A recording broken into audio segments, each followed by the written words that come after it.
In the last lecture, we have looked at how historians down the ages have looked at the revolutionary transformation of industrial sector in modern Europe, and they have dealt with the question to what extent the transformation itself was revolutionary or whether it was evolutionary.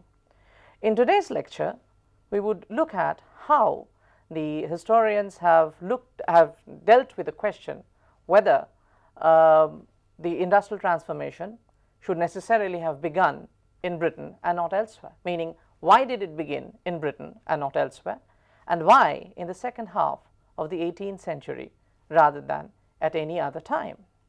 So, some historians, for instance, have looked at this question from the perspective of the British weather, and some say that industrial revolution became possible because of the unique weather situation in Great Britain, or the climatic character of the British Isles. Such an argument, however, fails to look at the question as to why other areas of Europe which had similar climatic features did not experience the same kind of industrial transformation.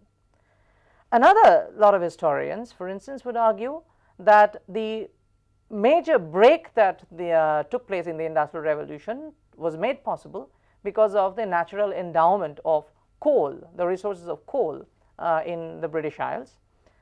That also fails to account for why other parts of Europe, which had much richer, sometimes much richer mineral endowments, especially coal deposits, such as in Silesia, such as in Alsace and Lorraine, why such transformation did not take place.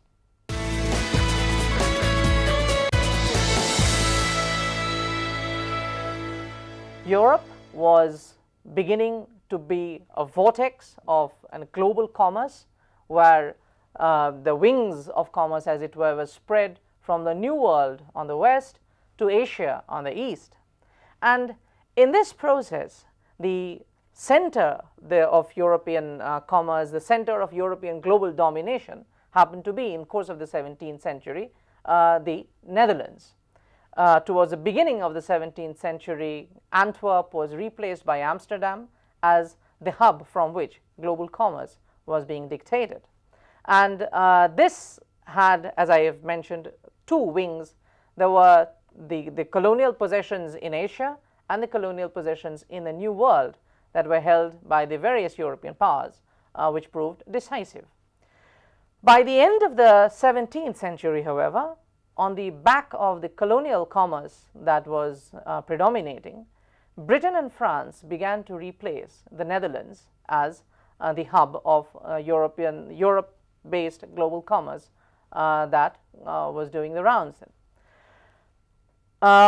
Towards the beginning of the 18th century, Amsterdam gradually began to be replaced by London as a global destination of capital, as more and more shipping and more export and re-export business began to take place from London rather than Amsterdam. Great Britain emerged in the forefront of European commercial landscape. The outcome of this was, apart from a gradual diminution of the significance of Amsterdam, whose principal importance in the European landscape happened to be monitoring or functioning as the entrepot of the agricultural commerce from the eastern part of Europe and the global colonial commerce from all the other parts of the world. From this kind of a trade, the emphasis shifted to London, where colonial commerce began to play a very important role.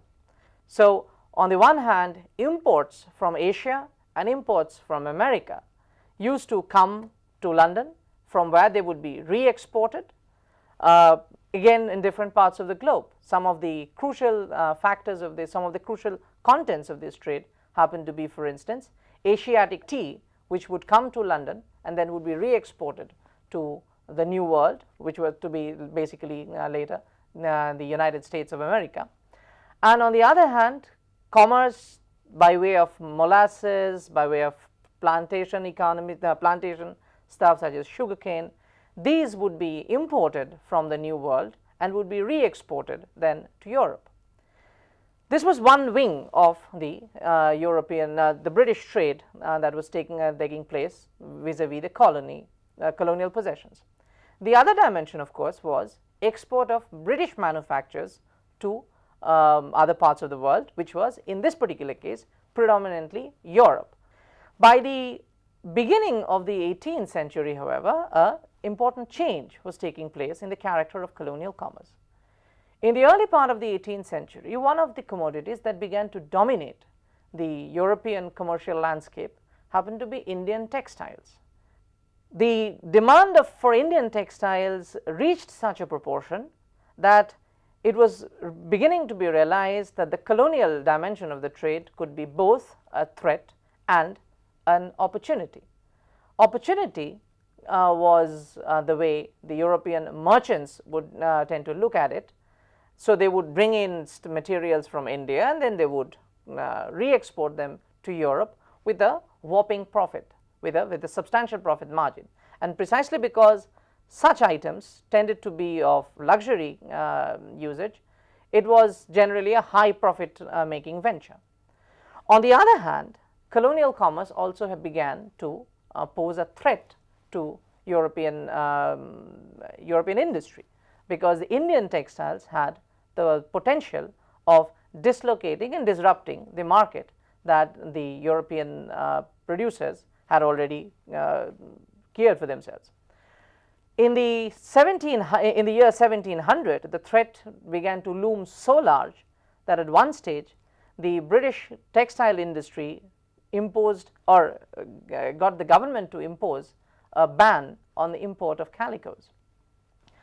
The dual character of the Indian colonial connection then presented before the British manufacturing, in fact the European manufacturing industry, a very significant question as to they had two alternatives.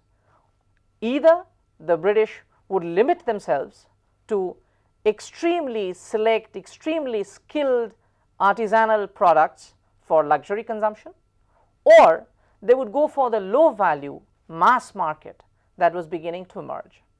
And by the middle of the 18th century, the decision that seemed to have been taken almost unanimously across the board in the European manufacturing sector was that as far as possible luxury items had to be kept out by way of import restrictions, and as far as possible the mass market was to be attempted at. The general problem, however, in this particular type of production was that the cost of production had to be reduced in order to stay competitive, because if the value of a particular commodity is low, then the profit margin also tends to be low. In that case, the larger market you are able to grab, the better. The solution in this particular case that was resolved was mechanization. However, mechanization being a very capital intensive process, it was very difficult for the artisans who were associated with the proto-industrial mode of production to carry it out. The guild was unwilling to change its mode of production in any way. So, a transformation was in order. The transformation had to come by way of the merchant taking a greater interest in the production process itself.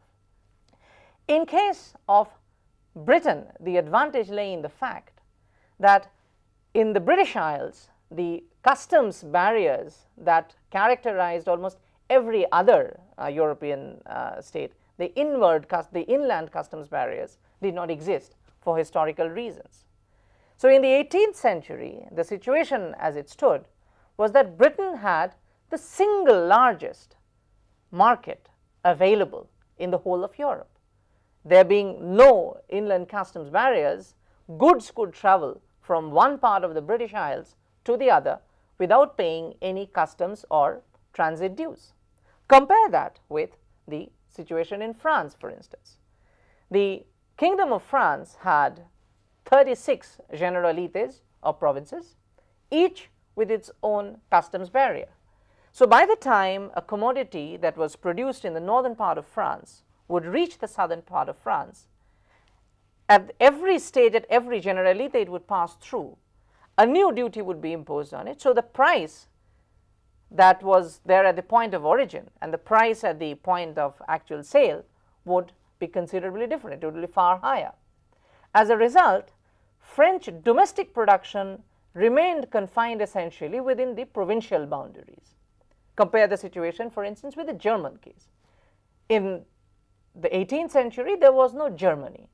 There were 300 odd German princely states, bishoprics, city-states, independent republics, each were as sort of loose association with the Holy Roman Empire, but each also with a fairly autonomous existence. What this implied was that each of these 300 odd German states and principalities and city-states had their own customs barrier, had their own currencies, had their own weights and measures, and had their own legal system. So, the outcome was that if a commodity had to move from one part of the German lands to another, let us say from the southern parts of Germany, say somewhere in Bavaria, to somewhere in the north, in Prussia or Mecklenburg, it had to pass through a number of states on the way, and at each stage it had to pay some kind of customs duty or some kind of transit duty.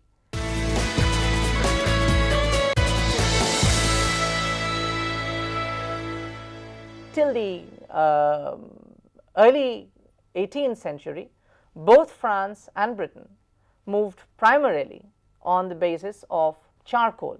Charcoal was the principal source of inanimate source of energy. Generally, the animate source of energy used to be more in vogue because it simply made operational advantages greater. In the British case, the advantage happened to be what initially appeared to be actually a disadvantage. The British charcoal reserves were not as abundant as they were, say, in France or in Germany. So, if an inanimate source of energy is required, the French would simply go and chop the trees, and Germans would simply go and chop the trees, and they had so much they could chop away, and that was the cheapest source of energy. Coal, by comparison, although it was abundant, was more expensive. In case of the British Isles, what happened was that the forest cover began to be depleted in course of the 17th and early 18th century, so much so that by the middle of the 18th century, charcoal was actually becoming a scarce resource.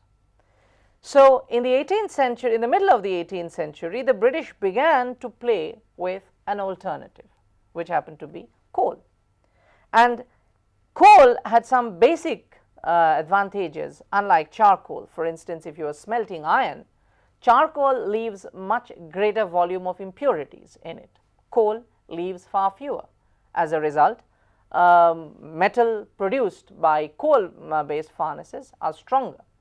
So, the British had not only the advantage of having a steady market, they also had the advantage of resource base comparative to the French. What emerged as a paucity of charcoal, what emerged as a disadvantage, the paucity of charcoal, actually it was turned into an advantage because of the relative cheapness of coal that began to emerge in the second half of the 19th century.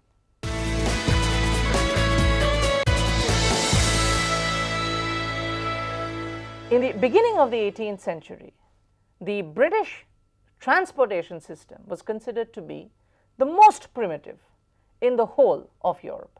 British roads were known for their poor condition they were in, largely because these were maintained by the state. By the early 18th century, however, this thing began to change. From the early 18th century, a series of new bodies began to emerge known as the turnpike bodies, turnpike trusts as they were called, who began to adopt or who began to sort of acquire charter from the British Parliament, which authorized local individuals or groups of individuals to form a turnpike trust, who would then manufacture, who would then prepare a road, who would construct a road and would be responsible for its maintenance. In return for this, the idea was that they would get something like the tolls, they would tax on the usage of the turnpike roads. Now, in this manner, the turnpike trusts began to build roads far better in quality than in the early part of the 18th century. And by the middle of the 18th century, in fact, almost all major roads leading into the capital, London, happened to be turnpike roads. Similarly, there was the other advantage that Britain had was a very well developed navigation system. By the 18th century, Britain had several canals that were dug, first under state initiative, then subsequently also under turnpike trusts, as larger parts of Britain began to be sort of better interconnected with roadways and with canals connecting the whole of the British Isles together. The size of the market suddenly grew exponentially. It became very cheap in the second half of the 18th century for goods to be transported from one part of Britain to another, either by the navigable waterways or by well-paved roadways.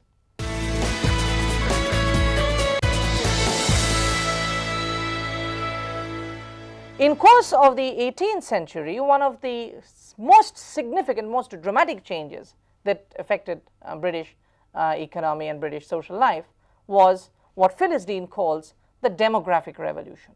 Till 1740, the British population seldom grew at a rate faster than 0.5 to 1%, because quite often natural disasters, warfare, famines and bad harvest, an undisturbed growth in its population. The birth rate, for various different reasons, tended to always rise higher than the death rate.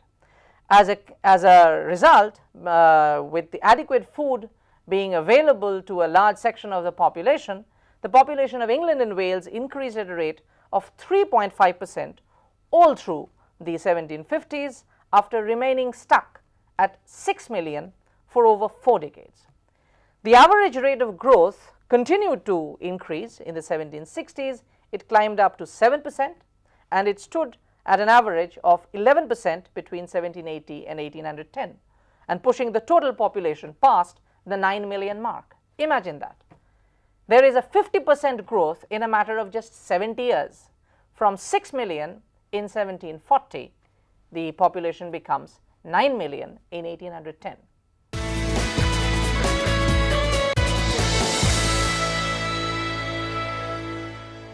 This was possible because, as Phyllis Dean says, that around this time England began to undergo what was known as the agricultural revolution. Because of this growing population meant a growing demand for food. However, in England, there was a standing problem from the 16th, 17th century onwards, is that in order to provide the woolen textile industry with all possible resources, the British had started with a practice of enclosures. So they would enclose agricultural land and turn it over to animal husbandry, to sheep raising, which meant that less and less agricultural land was available to the British economy, which also meant that Britain had to go for intensive cultivation rather than extensive cultivation. It could not expand the area under cultivation, so it had to increase productivity per unit of land. As population began to grow in the 1740s, this urge to grow more crops per unit of land began to increase. And in the first half of the 18th century, several innovations actually helped in this process. Jethro Tull's innovation, for instance, helped the process of continual cultivation of land, and that generated that began to generate greater surplus of food. Once it was possible to increase productivity per unit of land, the Parliament also began to help by enclosing lands for the first time for the purpose of agriculture rather than animal husbandry. So, on the one hand, while lands were enclosed for animal husbandry in order to feed the woolen textile industry, other lands were being enclosed to generate more and more crop, to produce more and more crop. And as the per unit productivity of land began to grow, this was turning out to be a profitable proposition. In the 1740s, agriculture becomes an even more profitable proposition with the invention of the Rotterdam plough, which is basically an iron, which inserts an iron tip on top of plough, which helps the land to be furrowed deeper. As seeds would be burrowed deeper, as fertile land would sort of be churned out, the harvest that ends up being reaped is much bountiful than earlier. So, more and more food was available. As more and more food began to be available, people tended to live longer, and that is where the demographic revolution ultimately actually grew.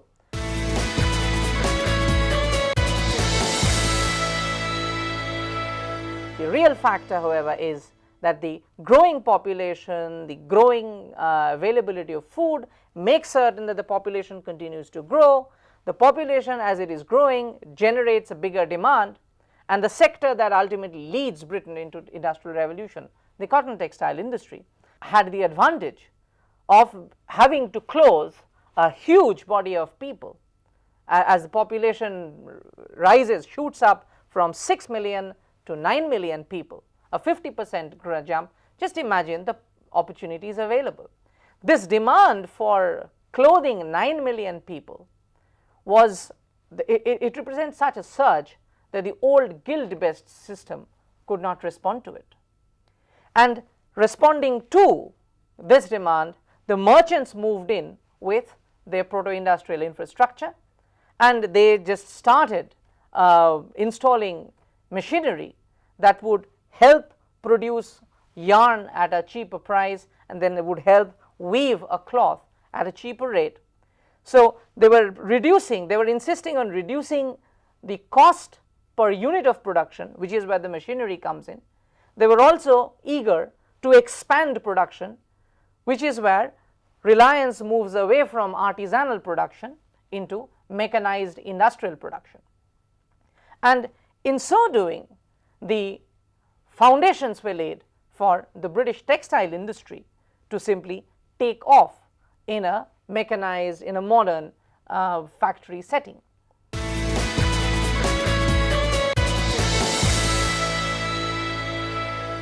So, the British Industrial Revolution, the industrial transformation, the transformation from artisanal production, from cottage-based production to technology-driven factory-based production, takes place at a very convenient time for Great Britain, which, because of the conjunction of factors in the late 18th century, could not happen before it because population was not nearly as high, did not need to happen after it because the timing was just right.